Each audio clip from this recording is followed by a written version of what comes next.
EPS 95च्या राष्ट्रीय संघर्ष समितीचा मी राष्ट्रीय अध्यक्ष आहे आणि आज इथे या अंबाबाईच्या नगरीतून कोल्हापुरातून आम्ही देशभराच्या आंदोलनाला सुरुवात केली आहे। खरं म्हणजे आम्हाला सरकारने बराच वेळ वचनं दिली की तुमचं काम करणार आहे।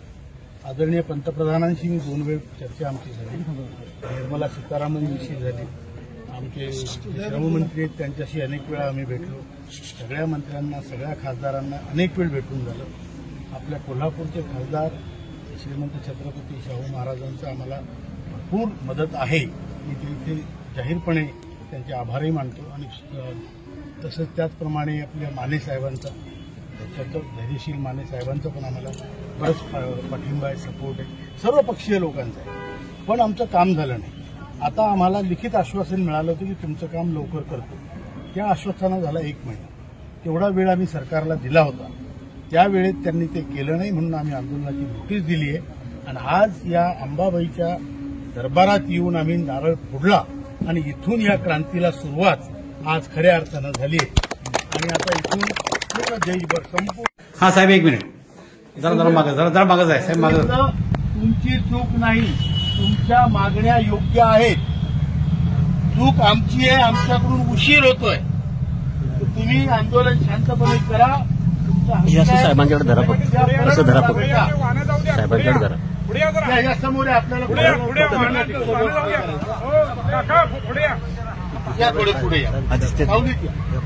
आणि त्यांनी त्या दिवशीच्या आंदोलनानंतर दुसऱ्या दिवशी आपल्याला बोलावलं। आम्ही त्यांना सांगितलं जे म्हणायचं ते लेखी सांगा, तोंडी आता आम्ही तुमचे शब्द मानत नाही। तुम्ही आम्हाला सांगता, आम्ही लोकांना सांगतो, पण तुम्ही करत नाही। लोक म्हणतात तुम्ही काय सांगता, त्यापेक्षा तुम्ही आम्हाला लिखित द्या। आणि त्यांनी त्यांच्या अधिकाऱ्याकडून, त्यांच्यातर्फेच असतं, मंत्री कधी त्याच्यावर साईन करत नसतो, त्यांच्या अधिकाऱ्याकडून लिखित पत्र दिलंय की तुमच्या मागण्या योग्य आहेत, तुमच्या मागण्यावर विचार होतोय, आम्ही लवकरात लवकर हे करतोय। आता या गोष्टीला जवळपास 1 महिना होत आहे, मग आपण 1 महिना त्यांना वेळ दिला, 1 महिन्याच्या आत आपलं काम झालं नाही म्हणून आपण त्यांना नोटीस दिली आणि आता 3 आणि 4 डिसेंबरला दिल्लीमध्ये मोठं आंदोलन परत आपण करत आहोत।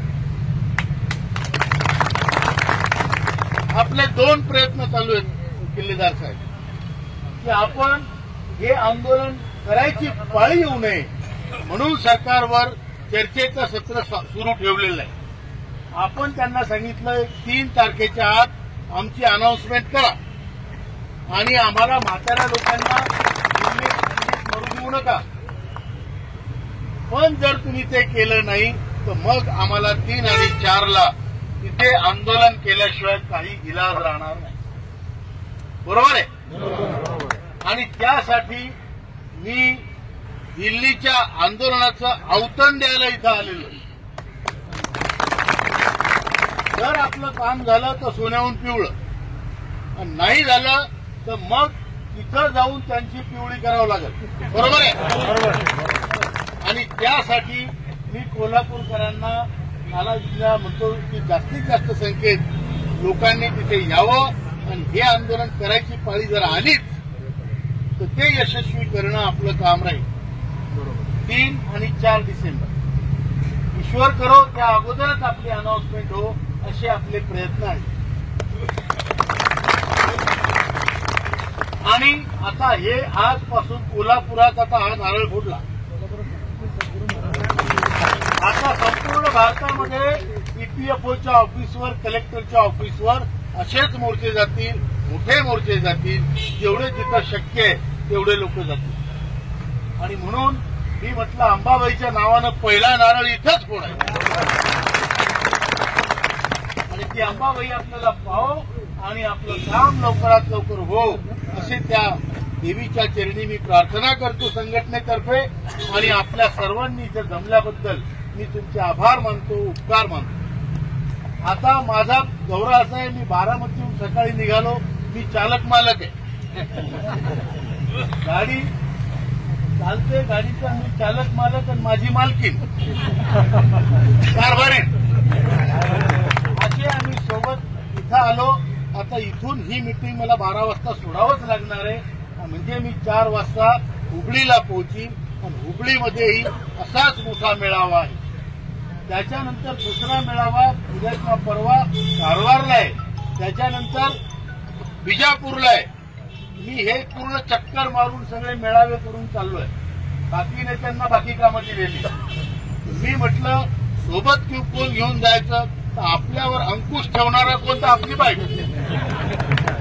म्हणून तिला सोबत घेऊन मी निघालो. त्याच्यामुळं मी इथे जास्त वेळ थांबू शकणार नाही. त्याच्यासाठी मला माफ करा. माझा नंबर तुमच्याकडे आहे. काही असलं तर माझ्यावरशी कधीही बोलू शकता. फोन नाही उचलला तर मला मेसेज टाक. अशोक राऊत साहेब आगे बढ़ो.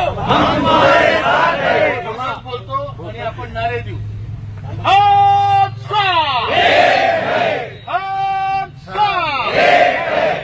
ईपीएफओ मुर्दाबाद,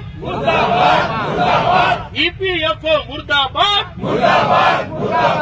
असा कसा देत नाही.